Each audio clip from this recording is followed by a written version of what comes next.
अरे ये क्या? हट जाओ। ये पीछे हट जाओ। ये क्या है? क्या हो रहा है? सब लोग पीछे हट जाओ, पीछे हट जाओ सब लोग, पीछे हट जाओ। आप लोग पीछे हो जाइए।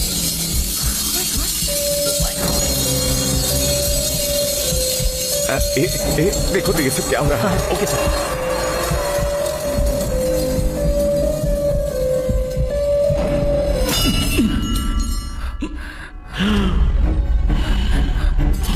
क्या हुआ सैम? सैम तुम ठीक हो? मैंने तुम्हें आवाज दी पर शायद तुम सुन नहीं पाई, इसीलिए मैंने चम्मच गिरा दिए। I'm so sorry. I'm really sorry. अब अगर मुझे कभी तुमसे बात करनी हो तो मैं तुम्हें ऐसे ही बुला सकता हूँ ना। बहुत बढ़िया। डेबी, क्या हुआ? यहाँ अकेले में क्यों खड़ी हो? अंकल, आज हम सैम की आत्मा से बात करने की कोशिश करें क्या? क्या? अचानक से क्यों? अंकल, मुझे लगता है कि सैम मुझे कुछ बताने की कोशिश कर रहा है। आई एम वेरी श्योर कि वो हमसे कुछ डेबी कहने की कोशिश कर प्लीज रहा है। Stop it. दोबारा तुम इन सब में मत पड़ो। दोबारा ये सब कुछ तुम कभी नहीं करोगी। You made me A promise. Uncle please मुझ पर यकीन करिए। I can feel his presence. I am seeing things. जो कुछ भी सुबह से हो रहा है ये अजीब है। Uncle, I am very sure वो मुझे कुछ बताने की कोशिश कर रहा है। हमें उन सारे सवालों के जवाब मिल सकते हैं जो हम ढूंढ रहे हैं। मेरे लिए one last time, for once please, चलिए उसकी आत्मा से बात करने की कोशिश करें प्लीज।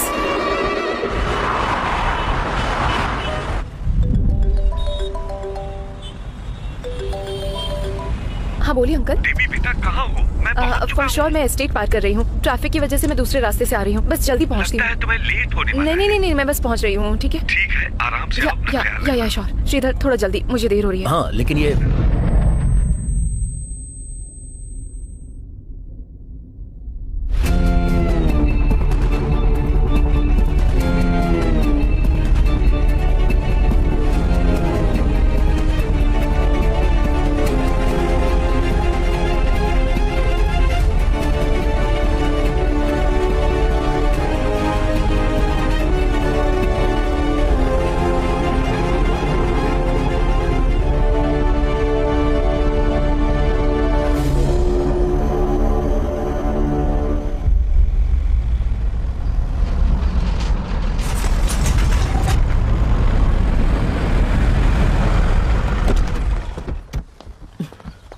नमस्ते भाभी जी, कैसी हैं आप? मैं ठीक हूँ दयानंद जी।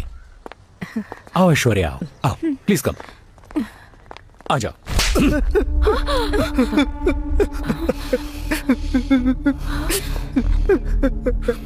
तेरी पूरी नस्ल अगर अच्छी स्थिति में है तो सिर्फ मेरे बाप की वजह से।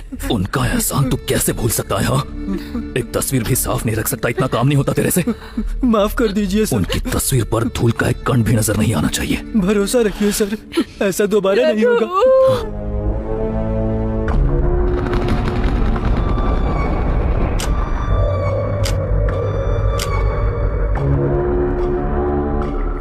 अरे माँ, आइए ना।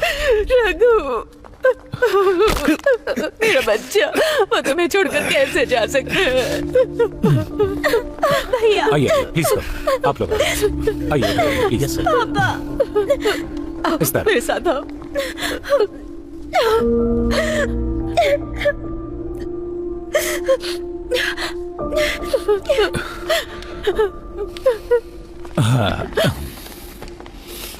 RSA ग्रुप ऑफ कंपनीज के अध्यक्ष अमृतलिंगम, मेरे बड़े भाई। उनकी ये इच्छा थी कि उनकी मृत्यु के 60 दिनों के बाद ही उनकी वसीयत को खोला जाए, और आज 60वां दिन है, इसीलिए आप सबकी अनुमति से आपके सामने इसे पढ़ने के लिए खोल रहा हूं। मैं श्री अमृतलिंगम, ये वसीयत मैंने अपनी मर्जी से और बिना किसी बाहरी दबाव के लिखी है।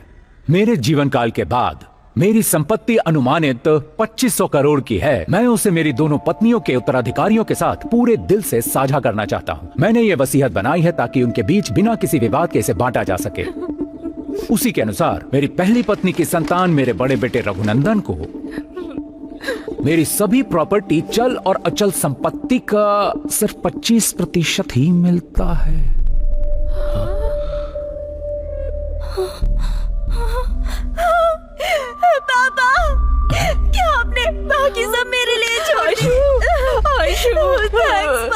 पापा इसे दूसरों को कभी नहीं देंगे। मैंने कहा था ना, वो तुमसे बहुत प्यार करते थे। पापा, I love you, पापा। सॉरी, हम थोड़े भावुक हो रहे थे। आप आगे बढ़िए ना दयालन। मेरी दूसरी पत्नी से मेरी बेटी ऐश्वर्या मेरी सारी प्रॉपर्टी, चल और अचल संपत्ति में से उसे केवल 5% ही मिलेगा। क्या कहा? ए, क्या पढ़ रहे हो तुम? जी, जो वसीयत में लिखा है मैंने उसी को पढ़ा है। और बाकी प्रॉपर्टी? हाँ, पढ़ता हूँ, अभी पढ़ता हूँ। हाँ, पढ़ता हूँ। मेरी बाकी 70% संपत्ति मेरी पहली पत्नी के सबसे छोटे बेटे श्रीनिवासन के नाम करता हूँ, ये उसी को मिलेगा। सब खत्म हो गया, कुछ नहीं बचा। तूने तो वादा किया था ना कि अपनी पहली पत्नी का चेहरा कभी नहीं देखेगा। सारा जीवन मेरी माँ के साथ अय्याशी की और प्रॉपर्टी उसके नाम लिख दी, और हमें भीख में बस 5% दे रहा है। और तुझे क्या लगता है हम चुपचाप से ले लेंगे? हाँ, तेरे जैसा बाप होता है क्या?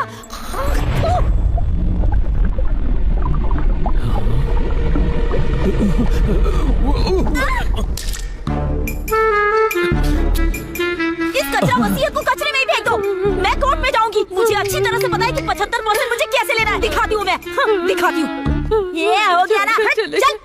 क्यों की इस आदमी से शादी तूने? कमीना बुढ़ऊ। ये क्या? You idiot! I'll see you in the court. हाँ, बाप को भी लेके आना।